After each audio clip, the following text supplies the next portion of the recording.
Cavendish banana that you buy at your local grocery store, and this is a bag of Sun Chips. While these both items that are edible look different in size and calorie intake, they actually have one thing in common. They're both genetically modified foods. GMOs are genetically modified organisms that are defined by the genetic material that's altered by genetic engineering. I know, I said genetic a lot.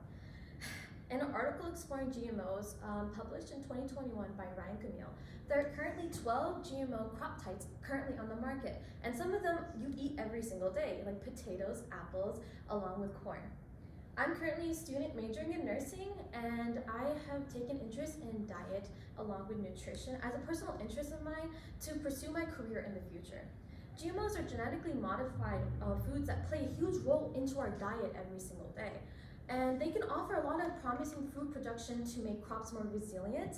They can increase nutritional value in foods that are engineered, but because this topic is so controversial, it can bring up a lot of our discussions about regulations and safety. So to begin, GMOs can increase and manipulate a crop's resilience.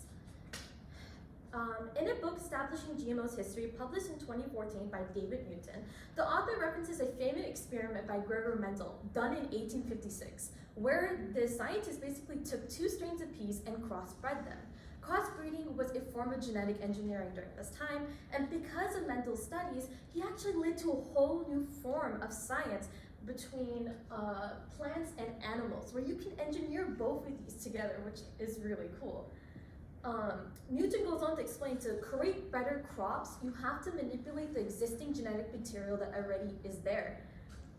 By crossbreeding, a farmer can create different types of crops, some which are resilient to frost and heat, and some of them that can get rid of pests, which overall would increase qualities of crops over time. Newton also discusses how scientists are developing heat-resistant plants on Earth because of our ongoing change in our climate. The Earth is getting too cold, the Earth is getting too hot. Well, a good way to combat that is to make plants that can be able to adapt to these environments. Overall, through genetic engineering, we can create plants that are able to confront different types of harsh environments and can create a food source for us if there was ever to be an emergency. Furthermore, GMOs can also increase the crop's nutritional value. GMOs can benefit developing nations that are struggling with vitamin deficiency and nutrition, along with poverty. Newton states again, biofortification refers to the process by which the nutritional value of a plant or animal is increasing by genetic engineering. The main concentration of this engineering has to do with the enhancement of vitamin A, zinc, along with other proteins. Furthermore, they can, by helping these concentrations be focused on these developing nations, we can basically help combat vitamin deficiency and starvation. Newton states again, researchers have estimated that a successful amount of development of vitamin A enhanced cassava could save up to $1.4 billion in health costs in Nigeria and $81 million in Kenya just by manipulating the amount of vitamins that are in these plants.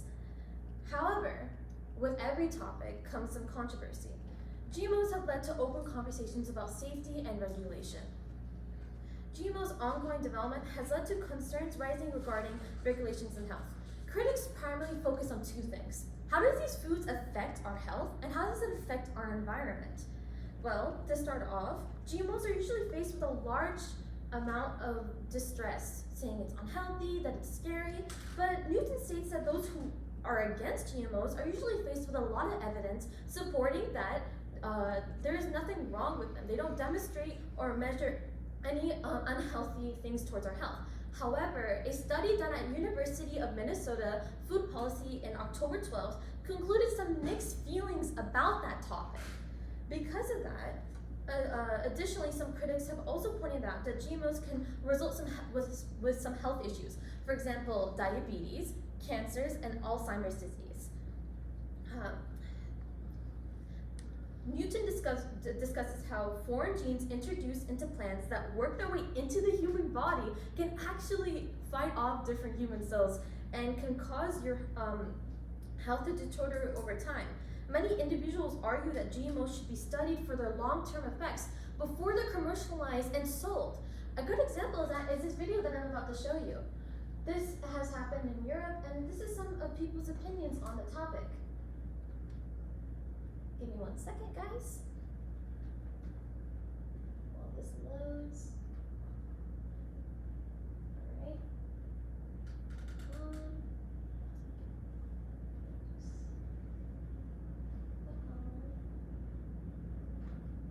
Alright. Here we go. These soya beans have been engineered by Monsanto to survive spraying coupled with weeding and Roundup. They're planted on millions of acres in the States, and they have to be sprayed with Roundup under an agreement with Monsanto. Yet the British government safety advisors never evaluated beans sprayed with Roundup. They approved soya which had not been sprayed. The beans that are being used are not the ones that are chemically different.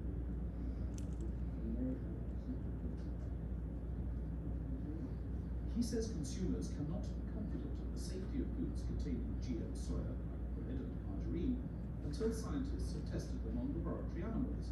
They look for damage to the immune system and symptoms that might lead to cancer. These issues are simply not being addressed. I think that's what the challenge is.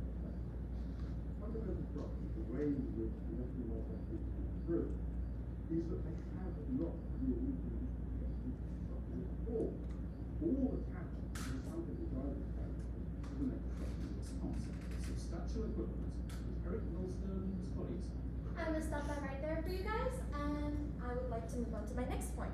Overall, GMOs can help create resistant crops that can combat harsh environments and also increase the vitamins that are in these crops to help developing nations combat vitamin deficiency and poverty.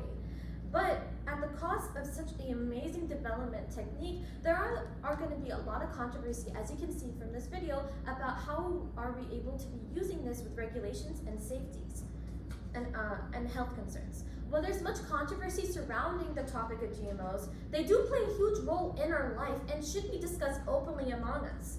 Currently, GMOs are still in development and remain a topic that's still heavily researched for its benefits and long-term effects. I hope you guys learned something about GMOs, and thank you for listening.